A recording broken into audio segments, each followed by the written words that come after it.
Vamos para a história. Na página 246, ficou 2 perguntas para responder em seu caderno, tá? 3. Em que meio de comunicação da imprensa essa imagem foi veiculada?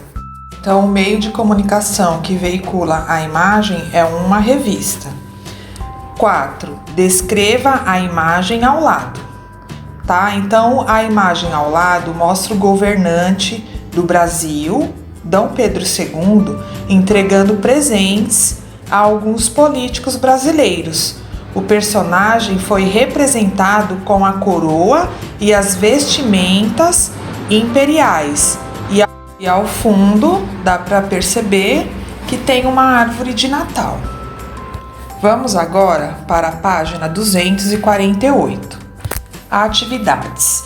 1. Circule apenas os meios de comunicação que fazem parte da imprensa. Então, seria o jornal, o rádio e a revista.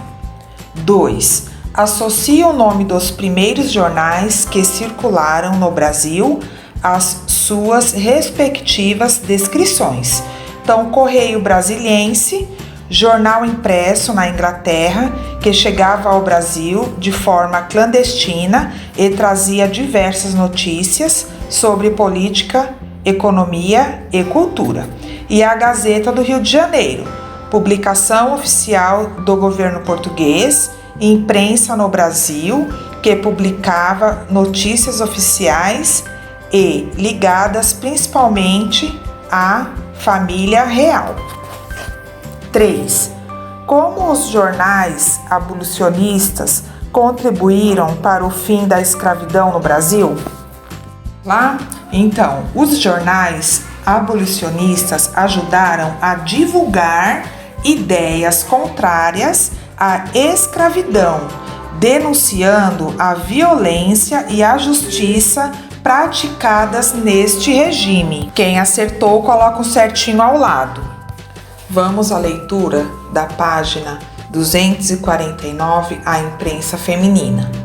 Em meados do século XIX, foram criados os primeiros jornais e revistas que contavam com mulheres na elaboração de seus conteúdos. Assim, alguns desses meios de comunicação passaram a defender uma participação mais ativa das mulheres na sociedade brasileira. O Jornal das Senhoras, por exemplo, defendia uma educação igualitária para mulheres e homens, já que nesse período era comum que as mulheres tivessem pouco ou nenhum acesso à educação. Então vejam ao lado, o Jornal das Senhoras. Jornal das Senhoras, de 1853. Nessa edição, o jornal traz trechos de obras literárias para estimular o contato do público feminino com a literatura. Ao longo dos anos, aos poucos, o número de revistas e jornais que defendiam causas femininas cresceu.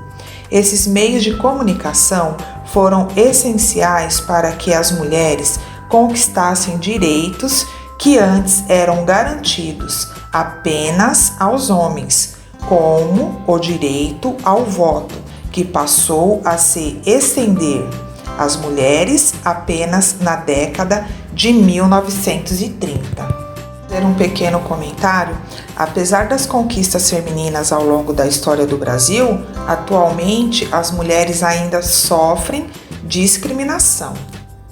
Vejam abaixo uma eleitora votando em 1933.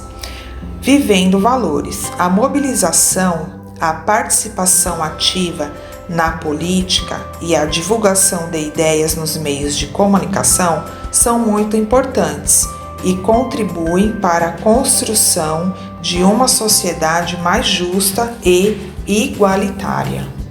Aqui na página 249, eu falei sobre igualitária. Igualitária, ela tem como objetivo a igualdade de direitos e oportunidades para todos os seres humanos, dentro de determinados limites, civil, político e moral, tá?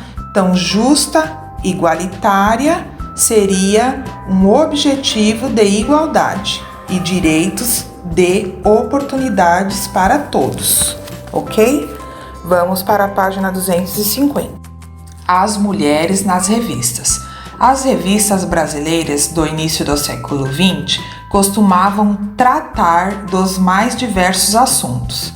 Algumas delas traziam seções especialmente dedicadas ao público feminino, com temas que procuravam exaltar a imagem da mulher moderna. No entanto, naquela época era comum que o significado de modernidade feminina estivesse associado à beleza, ao consumo e à vida doméstica. Assim, essas revistas veiculavam mensagens que preparavam as mulheres para o casamento e para a maternidade, além de aconselharem sobre beleza e comportamento. Nessa época, a beleza integrava o campo de preocupações médicas e era associada à posse da boa saúde. O casamento e a maternidade eram tratados como pontos culminantes da vida da mulher. Veja a seguir como as mulheres eram representadas em algumas dessas revistas. Nas seções femininas eram comuns temas como culinária, casamento, maternidade e moda. Por meio de imagens e frases de impacto, essas páginas determinavam padrões de beleza e de comportamento a serem seguidos. Ao lado, propaganda de chapéus femininos da revista Careta, em 1908. Abaixo aqui está escrito culminantes, o que seria? Então é o auge, o ponto mais alto. Agora vamos para a página 251. As revistas estampavam a maternidade como uma missão de todas as mulheres ao lado. Capa de revista feminina de 1920. As revistas estampavam também mulheres trajadas com roupas e acessórios de luxo. A imagem dessas mulheres tinha o objetivo de estabelecer um padrão de beleza considerado ideal na época. Ao lado, capa de revista O Cruzeiro, de 1928. Grande parte da publicidade era dirigida ao público feminino. Essas propagandas geralmente traziam a imagem de uma mulher e associavam seus produtos à beleza, ao conforto, à elegância e à modernidade. Ao lado, propaganda de pó de arroz, vinculada na revista Careta, em 1921. Lembrando, pessoal, que o pó de arroz é um tipo de maquiagem que atualmente é mais conhecido apenas como pó. Aqui abaixo eu tenho uma perguntinha. De que maneira as mulheres eram representadas nas revistas ilustradas do início do século XX? Elas eram representadas de acordo com os padrões de beleza e de comportamento da época, que veiculavam a necessidade de as mulheres sempre cuidarem da beleza e dedicaram-se ao lar e à maternidade. Vamos falar um pouquinho sobre esse texto, né? Então, esse texto ele traz algumas reflexões sobre as representações femininas na primeira metade do século XX, com base na análise da revista O Cruzeiro. Acompanhando o padrão das revistas ilustradas que circulavam no mercado, O Cruzeiro, que é essa revista aqui, ela fez o uso corrente da chamada leitura de aconselhamento, ocupando seções ou outros espaços dentro do semanário. Esse tipo de narrativa visava a regulação normativa das práticas cotidianas, direcionadas principalmente para as mulheres. As vestimentas acompanhavam o padrão que ganhava força na década de 1920, na qual o corte dos vestidos e das saias passava a ser mais reto, largo e curto, marcando uma vez ou outra nos quadris.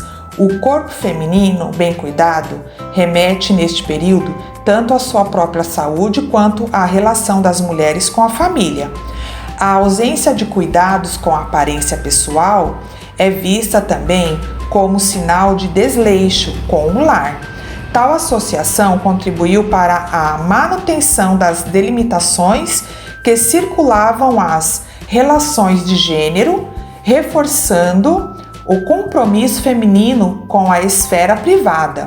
Na contramão das expectativas sociais presentes neste discurso estava a realidade cotidiana das mulheres, das camadas menos abastadas da sociedade, o que evidencia o caráter classista que marca o conteúdo de O Cruzeiro. As mulheres das camadas populares trabalhavam fora de casa e, portanto, necessitavam circular pelas ruas para garantir seu sustento ou de suas famílias, assim como não se encaixavam nos preceitos da feminilidade ideal.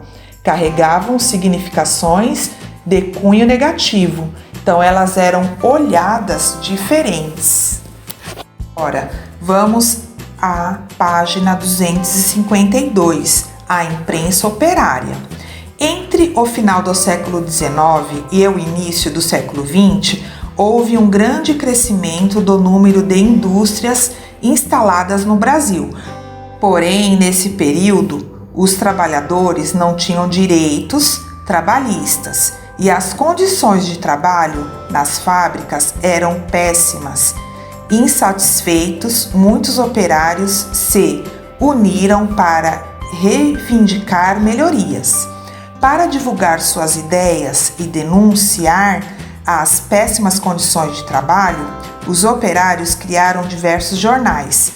Muitos dos imigrantes que trabalhavam nas fábricas já haviam atuado na luta por direitos trabalhistas em seus países de origem e contribuíram para a organização dos trabalhadores e a criação dos primeiros jornais operários brasileiros. Então vejam ao lado o jornal A Classe Operária, de 1937. O rádio e a televisão no Brasil. Durante o século XX, novas invenções passaram a fazer parte do cotidiano da população. Muitas delas foram incorporadas também pela imprensa brasileira. É o caso do rádio e da televisão. A primeira transmissão de rádio em nosso país ocorreu em 1922. Com sua popularização nas décadas seguintes, o rádio permitiu que milhares de ouvintes acompanhassem notícias de diferentes lugares do país e do mundo.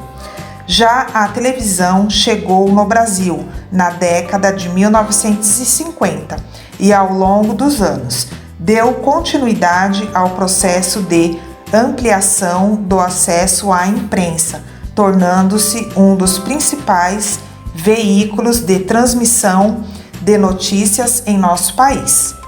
Abaixo, tá explicando o que seria operários. São trabalhadores assalariados da indústria. Vamos agora para a página 253. Na página 253 tem atividades, tá? 1. Observe o anúncio a seguir e depois responda às questões. A.